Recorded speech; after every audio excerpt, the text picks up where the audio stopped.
Hey there, it's your boy Bearing, and today we're talking about something pretty fucked up. It's not going to be that funny. I mean, some of it's going to be a little bit funny, but most of it's not that funny. So there's this polyamorous family from fucking America somewhere, I don't know, who were all the rage with progressive outlets a little while ago, talking about, oh, look at these polyamorous fucking family, isn't it? It's the future. It's the future. And it consists of this one woman and 5 very unattractive blokes who formed this polyamorous family. The chick got pregnant to one of the dudes and they were all apparently fine with that. We're all gonna be dads. We're gonna be a big family. We're all dads. And what do you fucking know? A few months later, the baby's in hospital, suffering multiple injuries because one of the fucking dads just couldn't handle it and had to abuse the baby.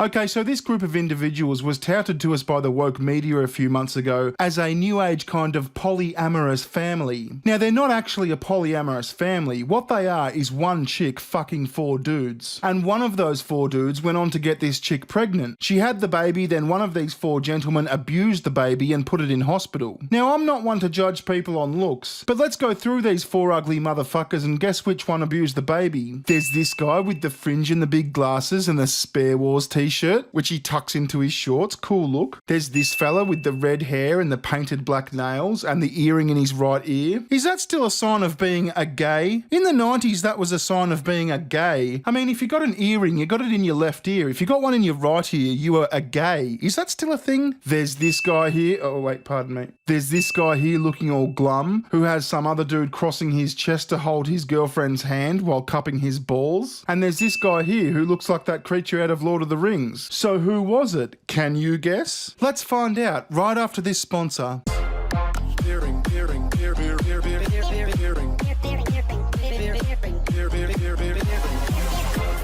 With heaps of people now working from home, VPN security is pretty much a must-have. Security warnings were published by the Department of Homeland Security's Cybersecurity and Infrastructure Security Agency for companies and IT staffers to set up systems to enable security against outside threats and to capture metrics using VPN services. I've got no fucking idea what that means, but it sounds important. With more and more hackers and identity thieves on the prowl, if you don't have a VPN, now is the time to get one. Virtual Shield is one of the easiest and fastest VPNs on the market. They can prevent prying eyes from spying on your online activities, protect your data whether you're at home, in public or even overseas, which let's face it, nobody's overseas at the moment, but they can totally do that. They can even change your location. Due to the recent pandemic, Virtual Shield are extending their Customer Appreciation Month and offering 50% off all VPN plans and all premium add-ons. Sign up for a free 30-day trial to Virtual Shield and see what all the hype is about. You've got nothing to lose.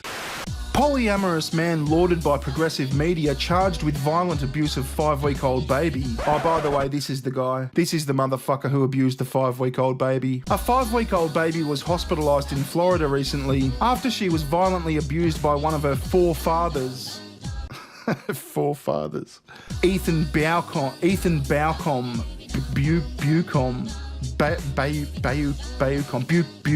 Police were alerted to the abuse by hospital staff who called officers in to investigate after the baby was found to have severe injuries to her lungs and ribs, as well as multiple brain bleeds. The child comes from a home with 1 mother and 4 fathers. 4 fathers who are conducting a polyamorous relationship.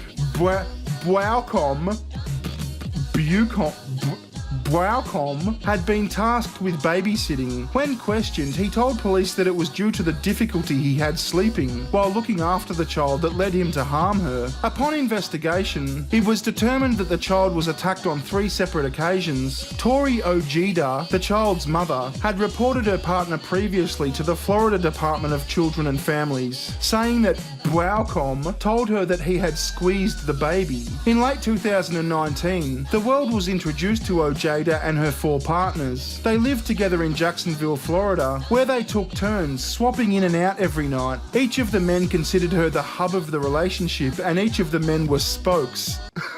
Fucking Jesus.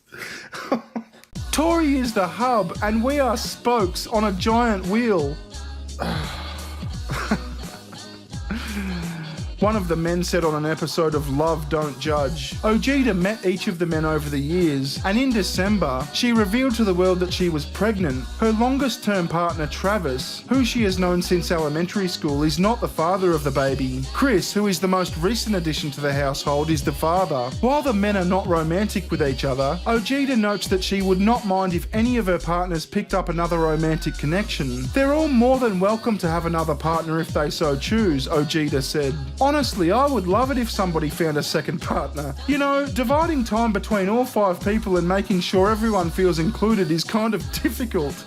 No shit. When the men were asked how often they experienced jealousy in the relationship, the collective answer was a lot of the time. Ojeda and the men spoke in December about the prospect of adding a 6th person to their 5-person family. We're all raising the baby together, so everyone's dad, she said. We're all very excited to be raising a baby together. They even joked about the prospect of endless go ask your dad loops that the child might find herself in. Ojeda's mother was horrified to hear about her granddaughter's broken leg, arm and skull fractures. In reports to police, Bwaucom admitted to injuring the infant and hearing a pop while he did so. Bwaucom is now in jail, so he fucking should be, and the child is expected to make a full recovery. It is not yet known if Ojeda or any of the other fathers will be welcoming Bwaucom back into their Jacksonville home, or if his qualification of father will remain valid despite a potential prison term for child abuse.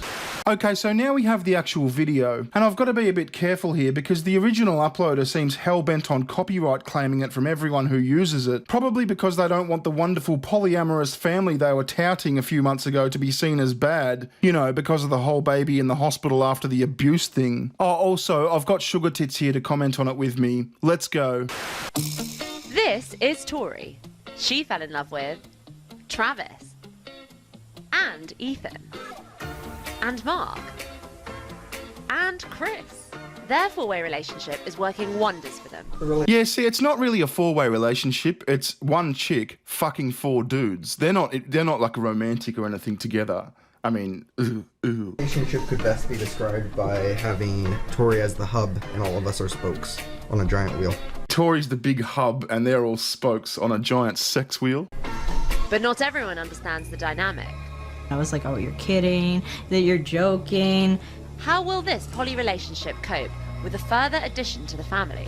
Yeah, not very well, as it turns out. And it's not a poly relationship. Isn't a poly relationship where they all fuck each other? It's 4 dudes, 4 desperate dudes fucking one woman.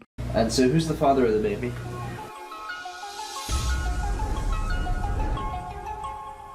They're like, oh, we're all the father of the baby. We all just came in a cup in a giant hub and swirled it around so to make a big cum hub and then you know, inseminated it.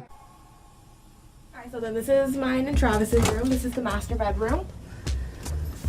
This is the room that has the bigger bed that people will swap in and out of every night just so that everyone can get equal turns, you know, sharing a bed. Yeah, everyone gets their fair turn at the bigger bed. That's what they're after, the bigger bed. And do they change the fucking sheets every night? Or are they rolling around in each other's jizz? While this is like mine and Travis's room, we keep all of our stuff in here. People are rotating in and out. Yeah, ooh. Just fucking ooh. Anyway, we're going to skip ahead a little bit because I don't want to get copyright struck.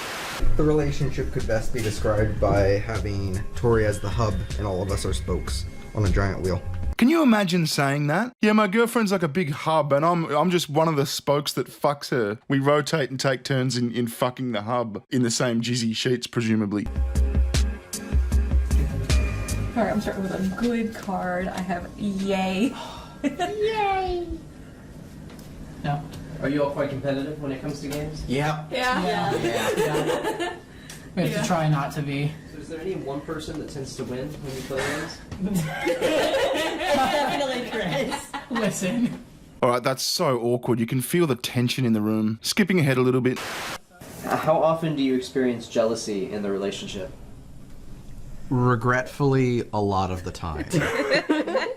Yeah, see, that's really not funny, is it? That's the dude who abused the baby. I mean, it takes a fucking monster to abuse a baby, but the guy's clearly got jealousy issues and he's being asked to babysit another dude's baby while he fucks his wife or his girlfriend or, you know, the hub. If there was ever potential for that to happen, it was in that situation. But, thankfully, there are a couple of healthy ways to deal with it. Primarily just... Beating the shit out of the baby? Fracturing its skull, ribs and leg? Look, you're a fucking simp who shares his girlfriend with 3 other dudes. You're not a dad, you're not a fucking baby daddy, you've got no connection. Well, You feel connected to his baby over there? that's different. You feel connected to this? That's not a baby.